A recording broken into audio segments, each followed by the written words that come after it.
Okay, we just got done watching Black Swan, and it was very interesting.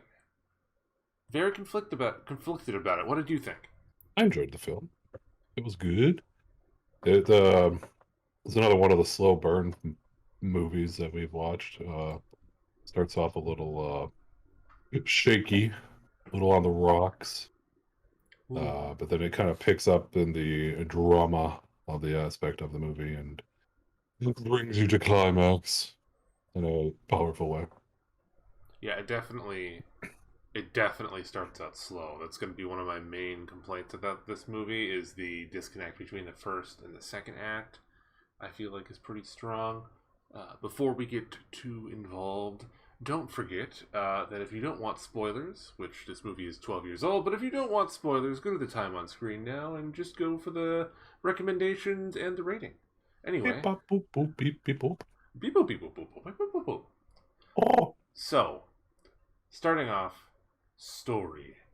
Very, very similar, I feel like, to another movie we just watched. We'll get to later. But mainly having the story mainly has to do with the conflict within the main character, played by Natalie Portman. Um, the trying to, Swan Queen. yeah, she doesn't know she's going to be the Swan Queen, becoming the Swan Queen, doing Swan Queen things, and unlocking her inner um, based god, red pilled Black Swan thing. I guess you could say. Yes, I know that sentence was exceptionally cringe, but that's alright. And yeah, and then dying. That's a spoiler. I don't particularly like the end of this movie, but yeah. The What did you think of the story? Because I thought it was okay.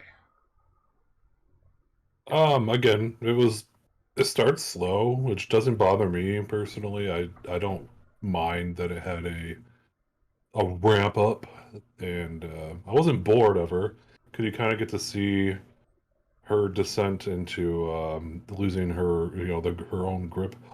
Ooh, I just thought of something else that I wanted to say. You can see her descent of her grip on reality, Cool. which is interesting. To me, it's interesting, and then it culminates in the second act where she seems like she's clear on what's going on in her actual reality, but is also fully deranged at that point. Yeah, the how she gets to the end of this. I don't know. I like the end. Yeah, the second half is very, very good. But the first half I found in certain parts to be quite boring. And I don't. There's issues. I'm getting a little bit ahead of the list here, but there's some issues with the acting, as we discussed before, with the characters just feel out of place because of the age difference. I feel like between what they're supposed to represent and how they old that they actually are, especially Natalie Portman's character, because I feel like her character is supposed to be like 23, 24, 25, and she's you said like 29, 30 29, 30, yeah. when the film was made, and so that just didn't feel. I don't know. That's such a weird thing to pick on, but it didn't sit It, right with me. it does feel awkward, and the more I think about it, I wonder if they did it to show that she had a fragile mental state to begin with, because she's still with her mom, and her mom is clearly made out to be more and more abusive and controlling and kind of pushing her um, own career failures onto her daughter to succeed in where she failed. So it kind of fits the Stockholm syndrome that it seems like she has, Yeah, but it's also awkward because it seems like she's so sheltered and naive that she doesn't really, which I think they wanted because she's depicting the Swan Queen, and then you can see her embrace her darker self, where she's like not this innocent person anymore. and I and I get that. I just don't think the difference between 20 and like I guess if you're still living with your parents and you're 29, 30, that's pretty bad. But I don't think the movie wants you to think that she's 29, 30. I think they want you to think she's younger than that. And even starting in the 24, 25 age range, living with your parents is a little sussy baka. So I don't know. It's such a minor thing, but it just feels a little odd to me that not the actor selection, but well, I guess kind of the actor selection. Even though Natalie Portman crushes the second half of the film, once she starts being a little darker, they embrace the Black Swan aspect of the film. I felt like her acting improved or something. I don't know. I just, especially the scenes where she is performing the ballet and is performing the Black Swan. Excellent. You feel something with the actor in that, and it feels really awesome throughout the film. But I'm just not sure if that payoff that lasts for like 5 minutes for me was worth the other half of the movie, because I wasn't necessarily bored, but I was annoyed through a lot of the first half, which I think 6-8 can attest to how many times I was like, oh no, why is this happening? Well, I think you more didn't like that the camera was so close to everything. Oh yeah, that's another whole thing I could get into. That um, again, the cinematography fits the second half better than the first half. The first half of the film is way too claustrophobic for what they're building up to. I'm like, damn, why shaky cam so much and why so zoomed in? And then that style of cinematography makes sense for the end of the film. It's like you should have been hinting at that throughout the cinematography, using your camera as a character and this easing into it slowly but surely throughout the film. But pretty much the same heavy hand of that sort of cinematography style is present throughout the entire movie, which feels odd to me. And unironically made me nauseous. Like, especially at the beginning of the movie, staring at certain scenes actually made me nauseous because I was trying to interpret what was going on with a full like ballet thing, but instead the camera kept on swooping and swooping and swooping around and being way too zoomed in when I actually wanted to see the full ballet, and it was really annoying. That really pissed me off. Unironically. Yeah. But I kind of disagree with that. I don't mind the zoomed in thing. I kind of like because you're getting a thing of it's her perspective. It's about her view of things, and I think they were trying to portray that I for me. like have the camera be her outward persona, kinda. I can I can see that. It's just again, this is me personally. I just it's not my favorite thing ever. If they Yeah. would have done the zoom in, actually, hold on. If they would have done the zoom in without so much shaky cam, I think I would be a lot more forgiving. The shaky cam just pissed me off. Um, you made me Yeah. angry. I'm trying to remember if the times where it was really shaky were times when she was performing, because then it'll kind of give you a feel of her, her the way she would be feeling. Mm-hmm. Is the only thing I could think of that would justify it. I can't think of another what you'd be trying to accomplish otherwise. Although maybe if the camera wasn't zoomed in so much, the shaky cam wouldn't bother me as much. I don't know. I just felt like a lot of scenes were cut too much on the top and the bottom because of the zoomed in camera. But I'm getting ahead of the thing. Should go back to the story a little bit. That overall, even though I found the story to be a little lacking in the beginning, I did think the payoff was very good at the end, as you see the main character mature, sort of in a weird way, throughout the film. I enjoyed that. Well, she descends into madness. Well, she does both. Like, I think she matures and becomes more of an adult and more of her own woman, but she also descends into man. Like, because I think she had to mature, or not. Maybe mature is not the right word. Um, in order to even do the Black Swan role. Although I think, yeah, you could definitely make the argument that her descent into madness helped her to do the role. Like, touching the darkness a little bit made it so that she could do the role. Maybe the maturing had nothing to do with it. Maybe, I guess you could say it that way. But yeah, I really, as much as I didn't like the beginning, I enjoyed the latter half. That's fair. What'd you think of Miley Kunis? She is all right. Did you ask me that She's just for that answer? Well, no, because she plays Natalie Portman is the purity side of the film, and Miley Kunis plays the other end of the coin, where that's the Swan Queen character is trying to be more like her as the film goes on. And I think that the movie does a lot of doubling of like pointing them side by side to show the differences and the transition that she's taking towards that character. Oh, that's definitely true. Like Natalie, I don't know Was if more what I was asking. um, yes, I do.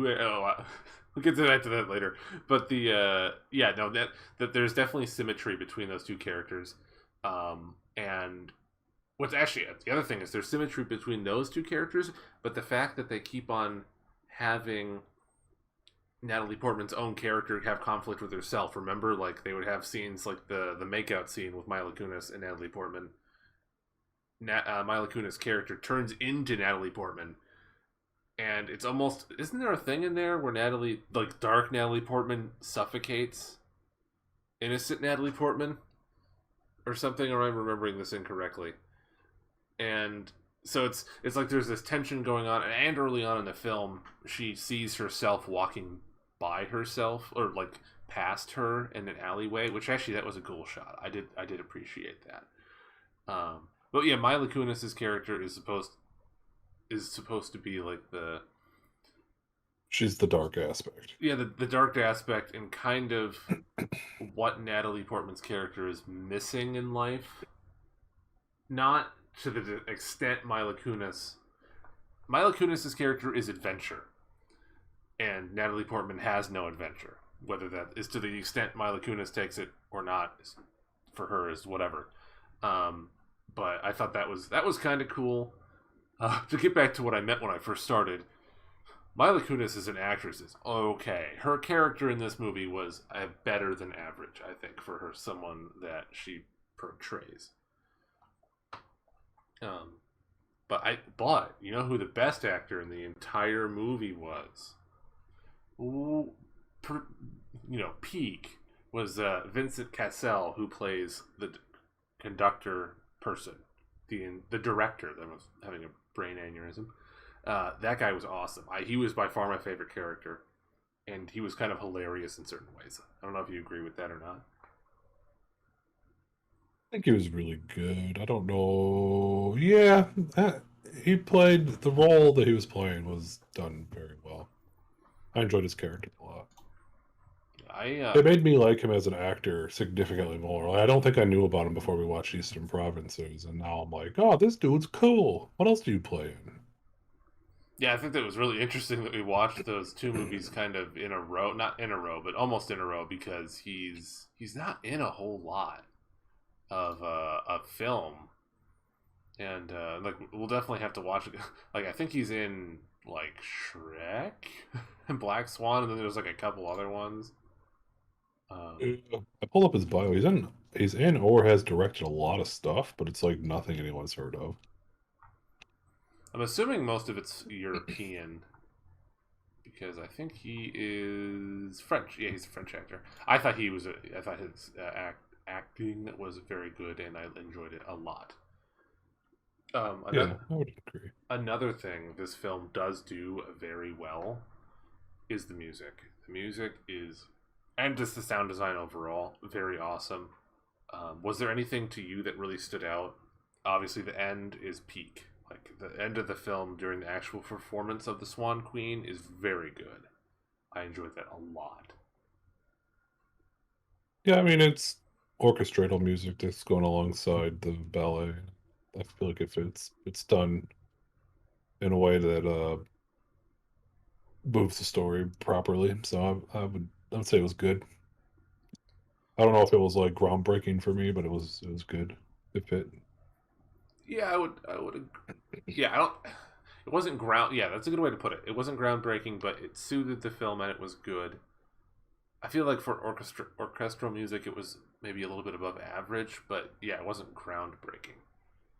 The one thing I do think that was a missed opportunity, from what I recall, is throughout the film there's several shots with her music box, and I really wish they actually would have had more music from the music box of the little ballerina spinning around in certain things because I don't know why. I think that would have been cool.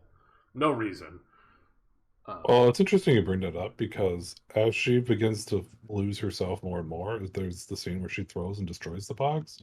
And when that's broken is when she starts to like fully unravel. that's true. Actually, I think directly after that scene is when she like she throws away all this stuff in her room. Like she has a Yeah. bunch of stuffed animals and like very what's the word? Like Very peak teenager feminine. room. Yeah, like peak early lady pink everything fluffy stuffed animal kind of stuff, and she throws it all away. And then yeah, actually the one thing I do really like is I think there's a scene where they zoom in on the box thing after it's broken and she has it back up on her counter or whatever, and they show the doll then spinning again, but it's only her leg, which because the rest of it's broken, and I just thought that was really interesting. I just like that a lot. Um, Actually, one not to go back for a second to the actresses, but who is the dude? This movie had was it Winda Ryder in it for like way too short of a time. They should have used her way more. But instead, she was just the lady who got hit by the car and she's replacing. I love Winda Ryder. Oh my word. I think she's one of my favorite actresses. And the fact that they used her like hardly at all is big sad. Like, no, use her more. But yeah, anyway, back to the music. Or I guess we're kind of, if you don't have anything else to add, the music we're kind of done with that because it's or the sound design overall too. Yeah, Um, I feel like it was good. It fit. yeah, it fit quite well. The and we kind of had already touched on how the movie was shot. I don't think I have anything else to say about that either. I was really annoyed by the shaky cam and the fact that I felt like a lot of stuff too early was zoomed in too much and cut off a lot of foreheads. It just I don't know. That didn't speak with me very much. I know that you didn't mind nearly as much. Yeah, it didn't bother me. I think it was done in purposefully. So, do you have anything else to bring up about the film? Because I actually am not I'm having a little bit hard time remembering everything from it. I do like remember obviously strongly about the things I had felt negatively about, but I don't think I actually have a whole lot to say other than I think you should go form your own opinions in watching it because I think it's a very divisive film. Before we get to the score, Yeah, it's that's probably true. It did a lot of stuff that I enjoyed. I think that the way it was shot was done on purpose, and the way it was slow for me is showing you get to see her fall apart and develop as a person and lose her mind. And for me, I liked it, that part of it. But I just thought of another movie. Okay, I have a bunch of. So okay, now we'll get to this part. Does this film remind you of anything? Other film, Sideways it, Way.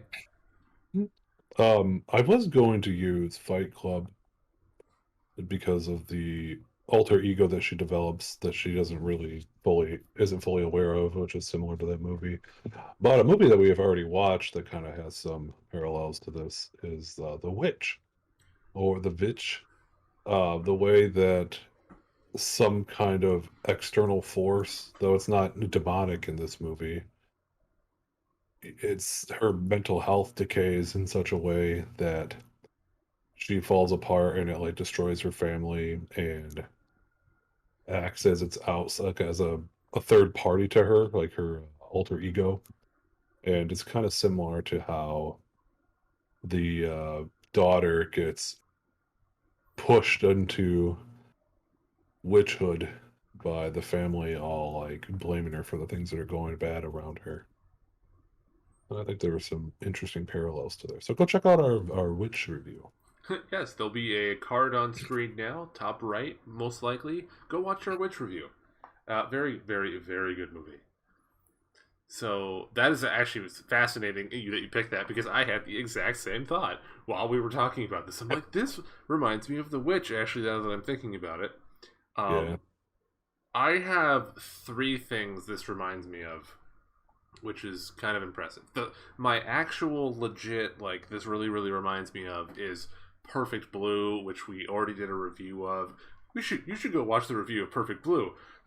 Card at the top left. I love that movie. I made a playlist specifically for movies that we both gave, I think, perfect fives to, which I think you gave a perfect five to Perfect Blue. Anyway, I put it in there. The movie's amazing. However, there's two other movies that I actually thought of while we were watching this or recording this. One makes no sense, and it's Coraline. Don't ask me why. It just gives me some Coraline vibes for some reason. At certain points, I'm like, oh, I need to rewatch that. I really like that movie. Second, one's going to be a weird stretch, is Clockwork Orange. Because that movie, I feel like, is this movie, but in reverse. So the Clockwork Orange, you can argue that the people in the Clockwork Orange don't actually like recover and go back to society, but they kind of like start out at the end of this movie, like they're completely broken and insane and mad, and then throughout the movie that changes, which I don't know why it's actually a horrible summary of the Clockwork Orange, but I don't know, it just kind of gave me, so there are certain things that I thought were similar. And we should review that for the channel because it's been a hot minute since I've seen the Clockwork Orange. I've never seen it. It is it's spicy. It's a I think saying spicy is actually an understatement. But it is a spicy. It's a little bit, as the kids say nowadays, a rapey. Spicy rapey. So we have gotten to that time again. In the review, almighty, taller than me, Father, what shall you give the Black Swan? And do you give it a recommend watch? Oh yeah, I would recommend it. It gets like a 3.5, 4. I'm still kind of on defense about it. I don't know if it's full on 4. Yeah, I'll give it a 4. I think it's a 4. Oh, that's so fun. Okay, so initially when I rated this, I gave it a 4. And then after a couple days after that, I'm like, 3.5, and then like while we're recording this, I'm like, I kind of want to give this a 3, but I'm not going to do that because this movie is above average. It gets a 3.5. So you heard it here, and also I do recommend it for the issues I have with it. I feel like for the normal person viewing it, normal person, not that I'm special, but if you're not some like autistic cinephile who cares about the camera angles all the time, this movie, you will enjoy it. Most likely. So yeah, you gave it a 4 stars, and I gave it a 3.5, which puts it above average. Or maybe it's not. I don't know. In the context of other movies we've reviewed. I don't know, we've given some pretty low review scores, actually, now that I think about it. The other things I don't like, I really don't like. What did we give? You know what? I'm not going to go over that. Anything else to say in conclusion? Go watch Black Swan and The Witch. Yes. Thank you very much for watching. Hope you enjoyed the video. Give us your movie recommendations down in the comments below, and have a wonderful day. Oh.